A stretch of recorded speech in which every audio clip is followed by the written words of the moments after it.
المشاهدين الأكارم، السلام عليكم ورحمة الله تعالى وبركاته. نشرة الأخبار نوافيكم بها من الفضائية الإريترية، والمستهل بأهم وأبرز العناوين. إصابة 14 مواطن بفيروس كورونا اليوم.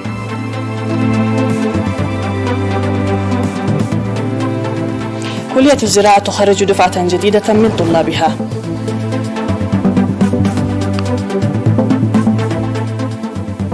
توزيع قطع الأراضي السكنية في قرامتين بمدينة صنعاء.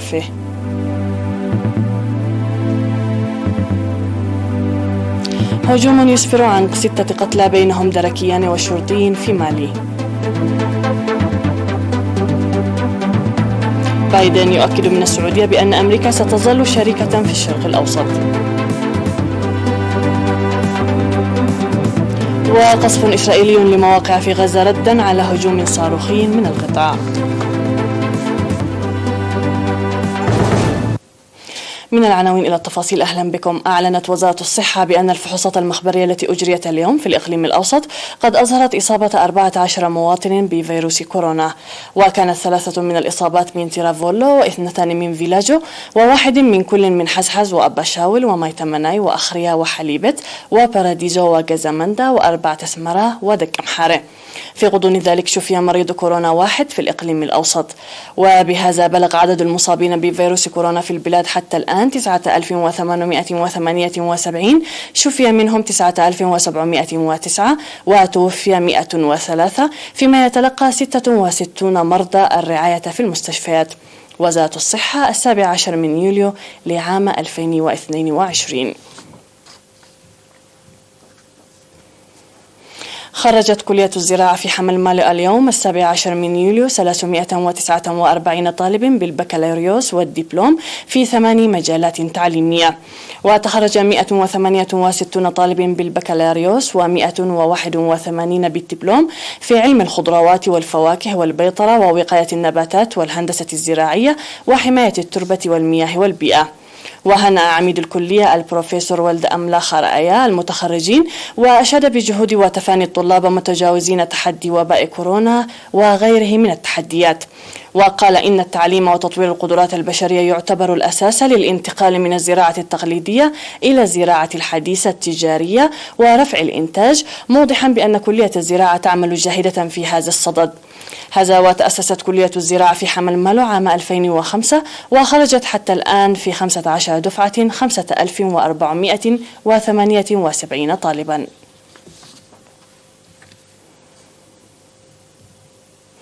خرجت كلية الهندسة والتقنية في مينفحي 360 طالب بالبكالوريوس والدبلوم اليوم أو أمس 16 من يوليو، وتخرج 139 طالب بالبكالوريوس وعلوم الهندسة والكمبيوتر والهندسة الميكانيكية والهندسة المدنية والهندسة الكيميائية وهندسة علم البحار وهندسة صناعة المعادن وهندسة التعدين والهندسة الكهربائية والإلكترونية.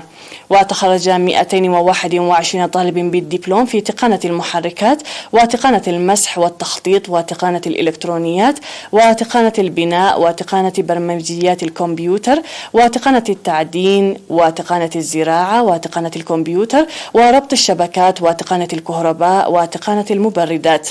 وقال عميد كلية الهندسة والتقنية الدكتور كحساي نقوسي في مراسم التخريج التي جرت بحضور محدود إن الكلية خرجت منذ عام 2008 خبراء أكفاء يقومون بمساهمة فعالة في مختلف مجالات اقتصاد البلاد، وخرجت حتى الآن مع تخريج اليوم 6458 طالبا. وأشار إلى الجهود الجارية للارتقاء بقدرات المدرسين، حيث يتلقى 6 من مدرسيها الدراسات العليا لدرجة الدكتوراه في مختلف الدول حاليا، و9 لدرجة الماجستير، و3 يتجهزون لمنح تعليمية لدرجة الدكتوراه. وشكر ممثل الخريجين المساهمين وللوصول إلى مرحلة التخرج متجاوزين وباء كورونا والتحديات الأخرى، موضحا بأن مهام كبيرة تنتظرهم لتطوير القدرات بالقراءة والعمل وخدمة الشعب والوطن. وقدمت في المناسبة الميداليات والشهادات لمسؤولي أقسام الطلاب الحاصلين على النقاط العالية. هذا وتأسست كلية الهندسة والتقنية عام 2004 تحت إشراف معهد إريتريا للتقنية ككلية قائمة بذاتها منذ عام 2008.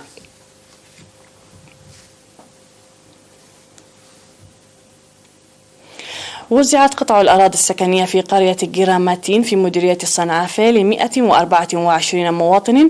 وأوضح مسؤول مكتب الأراضي والمياه والبيئة في مديرية الصنعافة السيد زكرياس عقبة أن قطع الأراضي السكنية قدمت لأبناء القرية المؤدين الواجب الوطني والمقيمين في الخارج المكملين واجبهم الوطني.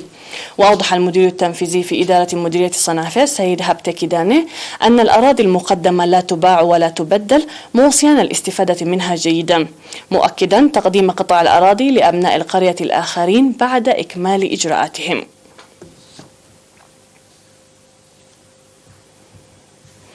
عقدت جمعية المتبرعين الطوعيين بالدم في الإقليم الجنوبي اجتماعا يوم 14 من يوليو لرفع الوعي بالتبرع بالدم. وأوضح أخصائي الأطفال الدكتور سامسوم أباي في الاجتماع الذي حضره مسؤولو أقسام إدارة الإقليم وأقسام الوزارات وأعضاء المجلس والجبهة الشعبية للديمقراطية والعدالة والاتحادات الوطنية ومؤسسات أخرى. أوضح بأن الدم يأتي في الدور الأول في عملية الخدمات الصحية، وقال إن الدم مادة هامة لا توجد في السوق ولا تباع ولا تبادل ولا يمكن تصنيعها مع التطور العلمي، ويحصل عليها من الإنسان فقط، داعيا المجتمع عامة والشباب خاصة العمل النشط للتبرع بالدم لإنقاذ الحياة. وأوضح بأن الدم يتطلب للحامل التي واجهت النزيف أثناء الولادة والأطفال المولودون قبل الأوان والمصابون بالحريق والحوادث والأمراض الأخرى، مشيرا إلى وجود نقاط تبرع بالدم في مديريات مندفرة ودك أمحارة وعد غيح وصنعافة وعد دخالة في الإقليم الجنوبي. من جانبه شرح رئيس فرع جمعية المتبرعين الطوعيين بالدم في الإقليم الجنوبي السيد أبراهام يوهنس تطور الجمعية وتحدياتها وبرامجها المستقبلية، موضحا القيام بالاستعدادات لفتح فروع في مديريات الصنعافة وسجنيتي وابن حيلي. وأشار إلى وجود برنامج لجعل التبرع بالدم المقتصر حاليا على المدارس وعمال المؤسسات الحكومية مجتمعيا. هذا وتأسس فرع جمعية المتبرعين الطوعيين بالدم في الإقليم الجنوبي عام 2013.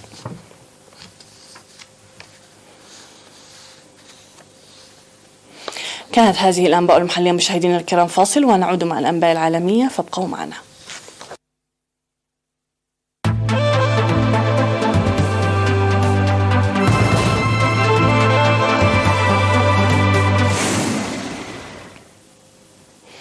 على الصعيد العالمي وقع هجوم عنيف بالقرب من العاصمة المالية أدى إلى مقتل 6 أشخاص، 3 مدنيين و3 من عناصر الأمن إلى جانب جريحين 2.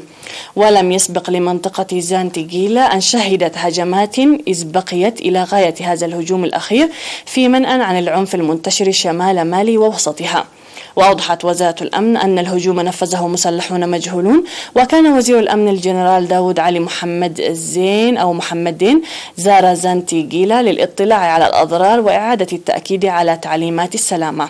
للتذكير فقد شهدت مالي الدولة الفقيرة في قلب منطقة الساحل انقلابين عسكريين في أغسطس 2020 ومايو 2021، وتتزامن الأزمة السياسية مع أخرى أمنية خطيرة متواصلة منذ العام 2012 واندلاع تمرد انفصالي وجهادي شمال البلاد.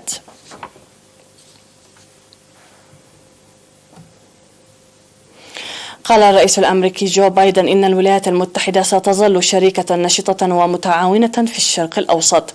وأضاف بايدن في كلمة ألقاها خلال قمة مع 6 دول خليجية ومصر والأردن والعراق في جدة أن واشنطن لن تنسحب وتترك فراغا تملأه روسيا أو الصين أو إيران. وقال بايدن في لقاء قمة مع قادة مجلس التعاون الخليجي والعراق والأردن ومصر في ختام زيارة إلى الشرق الأوسط: لن نتخلى عن الشرق الأوسط ولن نترك فراغا تملأه الصين أو روسيا أو إيران. وتأتي زيارة الرئيس الأمريكي إلى الشرق الأوسط في وقت تحتاج فيه الولايات المتحدة إلى مساعدة السعودية وسط ارتفاع أسعار النفط الخام، إضافة إلى مشاكل أخرى تتعلق بالصراع الروسي الأوكراني. وتقول إدارة بايدن إنها تريد الترويج لرؤية جديدة للشرق الأوسط تقوم على الحوار والتعاون الاقتصادي والعسكري، مدعومة بمحاولات لتطبيع العلاقات بين إسرائيل والدول العربية.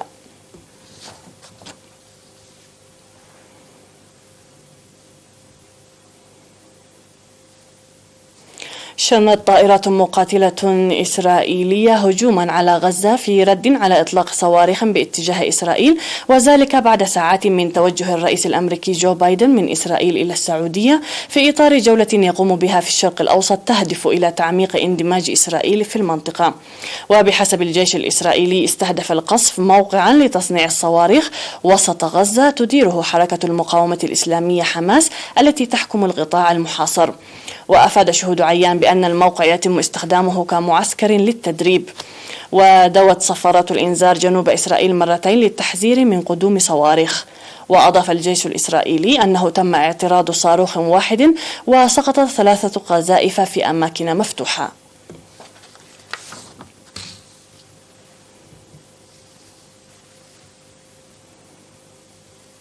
في النبأ الأخير أودت الحرائق الغابية المندلعة في شمال المغرب إلى مقتل شخص واحد وإضطرار مئات العائلات إلى مغادرة بيوتهم.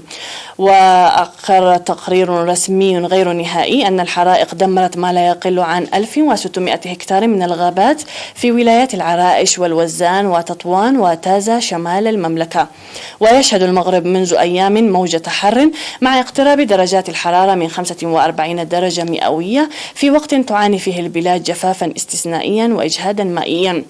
كما أجبر الاستشار السريع لألسنة اللهب التي أججها الشرقي، وهي رياح حارة مصدرها الصحراء، 1100 عائلة على إخلاء حوالي 15 قرية في المناطق المتضررة بالعرائش.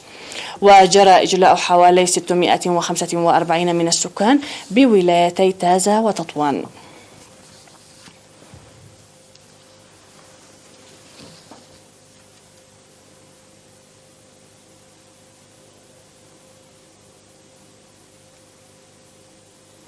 سيداتي سادتي، نذكر بالعناوين قبل ختام النشرة.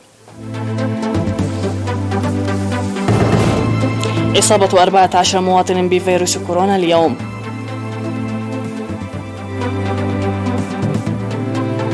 كلية الزراعة تخرج دفعة جديدة من طلابها.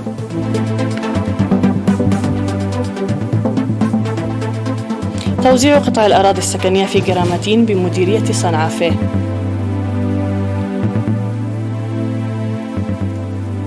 هجوم يسفر عن 6 قتلى بينهم دركيان وشرطي في مالي.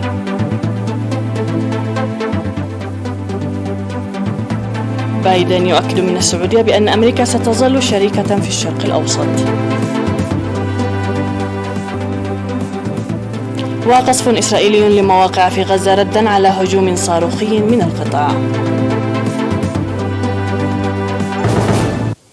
مشاهدينا الكرام، هكذا نكون قد وصلنا وإياكم إلى نهاية النشرة قدمناها لكم من الفضائية الإريترية. شكرا لكم على حسن المتابعة، إلى اللقاء.